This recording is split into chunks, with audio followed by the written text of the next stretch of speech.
ಎಲ್ಲರಿಗೂ ನಮಸ್ಕಾರ. Welcome back to my channel. ನಾನು ಸುಮಾ. ಇವತ್ತು ನಾವು ನಮ್ಮನೇಲಿ ಹೇಗೆ ಮಸಾಲೆ ವಡೆನ ಮಾಡ್ಕೊಳ್ತೀವಿ ಅನ್ನೋ ರೆಸಿಪಿನ ನಾನು ನಿಮ್ಮ ಜೊತೆ ಶೇರ್ ಮಾಡ್ತಾ ಇದ್ದೀನಿ. ಸಿಂಪಲ್ ಆಗಿದ್ರು ಈ ರೆಸಿಪಿ ಸೂಪರ್ ಟೇಸ್ಟಿ ಆಗಿರುತ್ತೆ, ಎಲ್ಲರೂ ಇಷ್ಟಪಟ್ಟು ತಿಂತಾರೆ. ಈ ರೆಸಿಪಿ ಮಾಡೋದು ಹೇಗೆ ಅಂತ ನೋಡ್ಕೊಳ್ಳೋಣ. ನಾನಿಲ್ಲಿ ಕಡಲೆಬೇಳೆನ 2 ಗಂಟೆಗೆ ಮುಂಚಿತವಾಗಿ ನೆನೆಸಿಟ್ಕೊಂಡಿದ್ದೀನಿ. 3-4 ಹಸಿಮೆಣಸಿನಕಾಯಿನ ಚಿಕ್ಕದಾಗಿ ಕಟ್ ಮಾಡಿ ಇಟ್ಕೊಂಡಿದ್ದೀನಿ. ಸ್ವಲ್ಪ ಕರಿಬೇವು, ಕೊತ್ತಂಬರಿ ಮತ್ತು ಪುದೀನ ನಾನಿಲ್ಲಿ 1 ಬೌಲ್ ಅಷ್ಟು ತಗೊಂಡಿದ್ದೀನಿ. 1 ಇಂಚು ಚಕ್ಕೆ, 6 ಲವಂಗ ತಗೊಂಡಿದ್ದೀನಿ. 1 ಗೆಡ್ಡೆ ಬೆಳ್ಳುಳ್ಳಿ ತಗೊಂಡಿದ್ದೀನಿ. 1 ಇಂಚು ಶುಂಠಿ ತಗೊಂಡಿದ್ದೀನಿ, ಚಿಕ್ಕದಾಗಿ ಕಟ್ ಮಾಡಿ ಇಟ್ಕೊಂಡಿದ್ದೀನಿ. 3-4 ಈರುಳ್ಳಿನ ತಗೊಂಡು ನಾನು ಚಿಕ್ಕದಾಗಿ ಕಟ್ ಮಾಡಿ ಇಟ್ಕೊಂಡಿದ್ದೀನಿ. ಈಗ ರುಬ್ಬೋದು ನೋಡೋಣ. ಅರ್ಧ ಟೀ ಸ್ಪೂನ್ ಅಷ್ಟು ಜೀರಿಗೆ, 1 ಇಂಚು ಶುಂಠಿ, 1 ಗೆಡ್ಡೆಯಷ್ಟು ಬೆಳ್ಳುಳ್ಳಿ ತಗೊಂಡಿದ್ದೀನಿ. ನಾನಿಲ್ಲಿ ಸಿಪ್ಪೆ ತೆಗ್ದಿಲ್ಲ, ಹಾಗೆ ಹಾಕಿದ್ರೆ ಟೇಸ್ಟ್ ಆಗಿರುತ್ತೆ, ಅದಕ್ಕೋಸ್ಕರ. 1 ಇಂಚು ಚಕ್ಕೆ, 5-6 ಲವಂಗ, ಸ್ವಲ್ಪ ಕರಿಬೇವನ್ನ ಹಾಕ್ತಾ ಇದ್ದೀನಿ. ಚಿಕ್ಕದಾಗಿ ಕಟ್ ಮಾಡ್ಕೊಂಡಿರೋಂಥ 3-4 ಮೆಣಸಿನ್ಕಾಯಿ ನಾನಿಲ್ಲಿ ಆ್ಯಡ್ ಮಾಡ್ತಾ ಇದ್ದೀನಿ.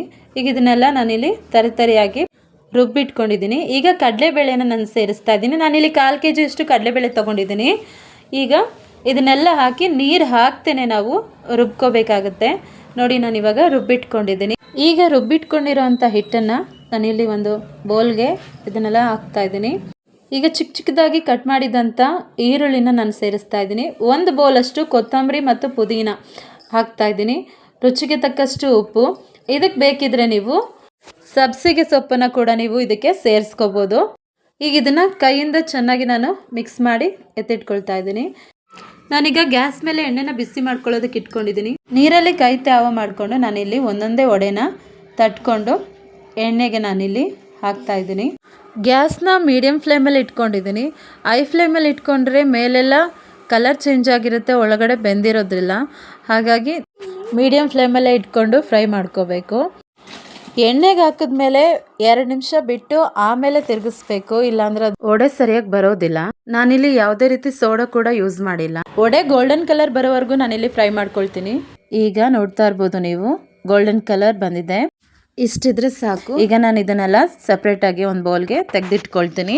ಮಿಕ್ಕಿರೋಂಥ ವಡೆ ಕೂಡ ನಾನು ಇದೇ ರೀತಿಯಾಗಿ ರೆಡಿ ಮಾಡ್ಕೊಳ್ತೀನಿ. ಮನೇಲಿರೋಂಥ ಸಾಮಗ್ರಿಗಳಿಂದ ಸಿಂಪಲ್ ಆಗಿ ಟೇಸ್ಟಿಯಾಗಿ ಮಸಾಲೆ ವಡೆನ ನಾವು ರೆಡಿ ಮಾಡ್ಕೋಬಹುದು.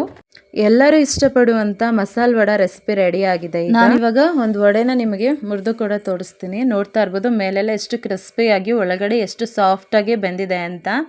ಈ ರೆಸಿಪಿ ನಿಮಗೆ ಇಷ್ಟ ಆಗಿದ್ರೆ ಮನೆಯಲ್ಲಿ ಟ್ರೈ ಮಾಡಿ, ಹೇಗೆ ಬಂತು ಅಂತ ನನಗೆ ಕಮೆಂಟ್ ಮೂಲಕ ತಿಳಿಸಿ.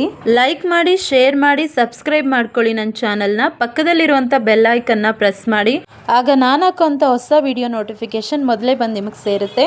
ಈ ವಿಡಿಯೋ ನೋಡಿದ್ದಕ್ಕಾಗಿ ನಿಮ್ಮೆಲ್ಲರಿಗೂ ಧನ್ಯವಾದಗಳು.